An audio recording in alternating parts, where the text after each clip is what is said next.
अपने कोई धर्म ईमानदारी के साथ आज सरकार बदल जाए और कोई ऐसी सरकार आ जाए जो कहे कि नहीं हम तो रोज़ा पर फोकस करेंगे, तो ये सब रोज़ा रोज़ा रोज़ा रोज़ा करने, क्योंकि धर्म तो आपका सबसे बड़ा जवाब। किसी भी त्यौहार से पहले संबंधित थानों में या स्थानीय थानों में पीस कमेटी की मीटिंग होती है।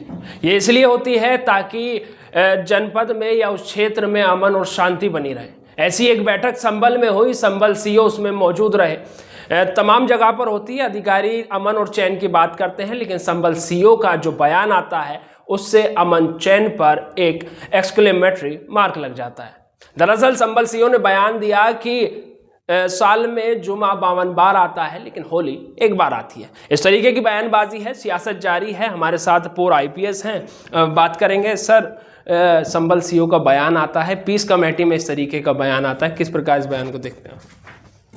मैं यह जान रहा हूँ कि श्री आदित्यनाथ के अधीन उत्तर प्रदेश का प्रशासन, उत्तर प्रदेश का शासन पूरी तरह से अतिवादी, घोर सांप्रदायिकता की भावना से पूर्णतया ओतप्रोत होकर कार्य कर रहा है और एक ऐसी कार्य संस्कृति विकसित कर दी गई है जिसमें सारे अफसरों को यह लगता है कि यदि हम स्वयं को अतिवादी हिंदू के रूप में प्रस्तुत करेंगे तो हमें बेहद लाभ मिलेगा। मैं उसको इस प्रकार कह सकता हूँ, मैं देखता हूँ, याद करता हूँ, कभी मायावती जी की सरकार थी, उन्होंने बाबा साहेब अम्बेडकर पे बल दिया था और तमाम लोग जिनको जो बाबा साहेब के बारे में न कुछ जानते थे न उनके प्रति दिल से कोई श्रद्धा नहीं भी रही हो, वह भी बहुत बड़े अम्बेडकरवादी बन गए थे अपने पेशागत लाभ के लिए, क्योंकि उनको था कि यदि हमने अपने आप को अम्बेडकरवादी प्रदर्शित नहीं किया तो हमें मायावती जी के समय लाभ नहीं मिलेगा। तो ये जितने अफसर हैं, चाहे वो आपके यह CO हों या DG हों या मुख्य सचिव हों, जो सब इस समय मंदिर मंदिर मंदिर मंदिर मंदिर घूम रहे हैं, आज सरकार बदल जाए और कोई ऐसी सरकार आ जाए जो कहे कि नहीं हम तो रोज़ा पर फोकस करेंगे, तो ये सब रोज़ा रोज़ा रोज़ा रोज़ा करने, इनके अपने कोई धर्म ईमानदारी के साथ, क्योंकि धर्म तो आपका सबसे बड़ा जवाब वर्दी में है, तो वर्दी से बड़ा आपका कोई धर्म नहीं है। वर्दी अपने आप में एक धर्म है, वर्दी अपने आप में एक ईमान है। उस समय ना आप हिंदू हैं ना आप मुस्लिम हैं, लेकिन इस समय अफसरों को देखिए, वर्दी में आप पुष्प वर्षा कर रहे हैं, वर्दी में आप कांवड़ ले जा रहे हैं। ये अगर आपको इतना शौक़ है तो आप वर्दी त्यागिए अपनी औकात पे, अपने बल पे, तब देखिए कितने लोग आपके साथ खड़े होते हैं।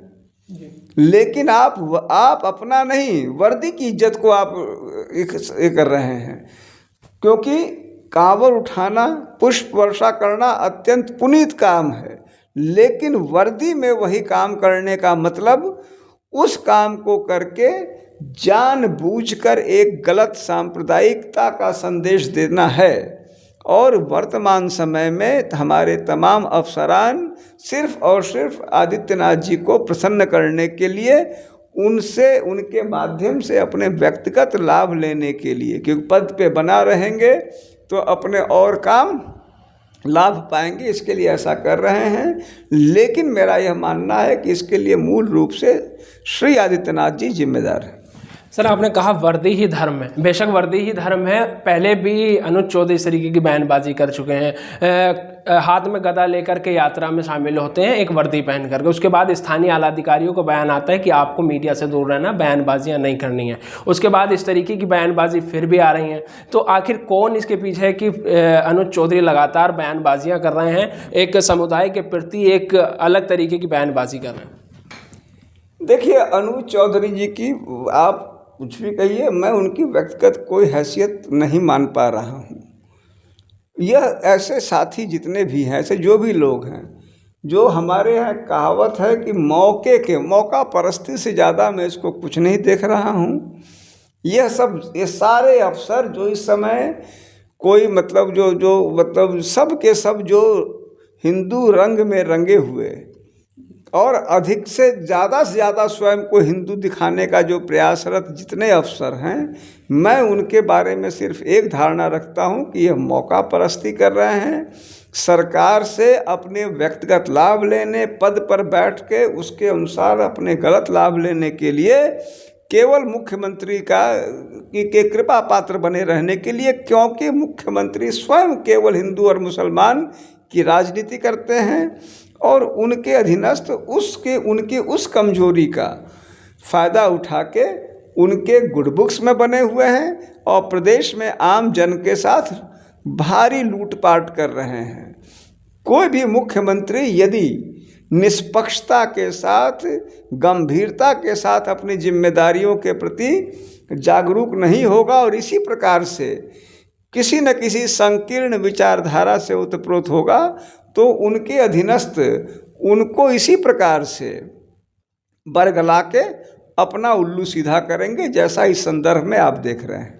चलिए, बहुत धन्यवाद। ये हमारे साथ पूर्व IPS अमिताभ ठाकुर थे, जिनका साफ तौर पर कहना है कि इस तरीके की चीज़ें होना वर्दी में होकर के ये कहीं ना कहीं जो है वो निंदनीय है और सूबे के मुखिया को इस पर संज्ञान लेना चाहिए। लखनऊ से कैमरा पर्सन बलराम के साथ नावेद माजिद, NTV निष्पक्ष। देश विदेश की ताज़ा खबर पाने के लिए हमारे चैनल NTV निष्पक्ष को सब्सक्राइब करें व बेल आइकन दबाना ना भूलें।